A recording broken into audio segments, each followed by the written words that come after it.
昔はさ、ここへ台湾がこういうふうに向こう行って、そこに橋が立ったわけ。ああ。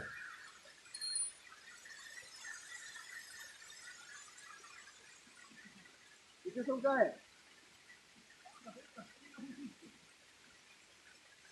そこでちょっと挑戦してもらおうかな。ちょっと挑戦してみるよ。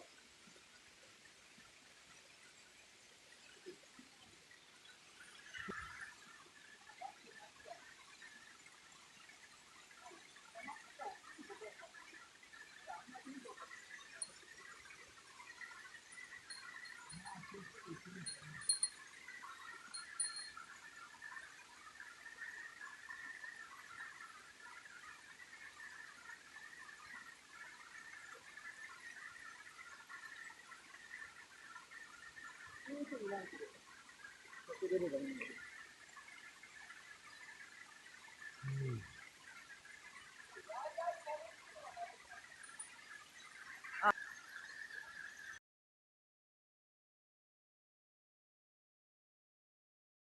だよ。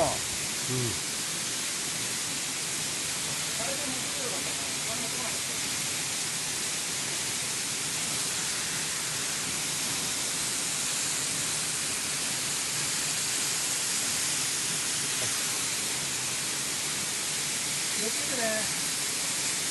安心したらダメだよ。気をつけると本当に危ない。これはいいや、すごいや。やばいです。すごい。めっちゃ楽しい。めっちゃ楽しいよね。ちょっとテンション上がってきた。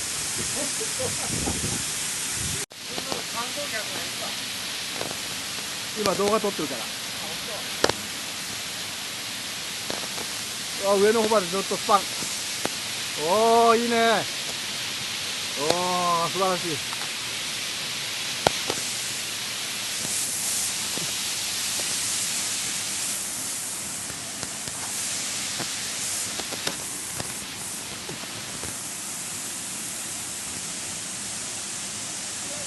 ああ、行ったな。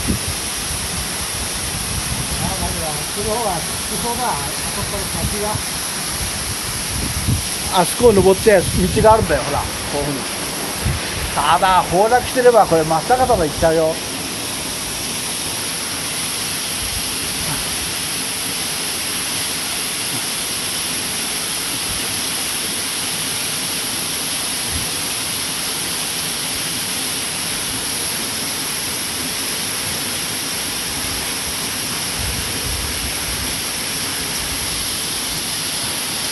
いやー、これはすごい。いやー。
こは階段だったんだよね。うん。崩落してるね。よいしょ。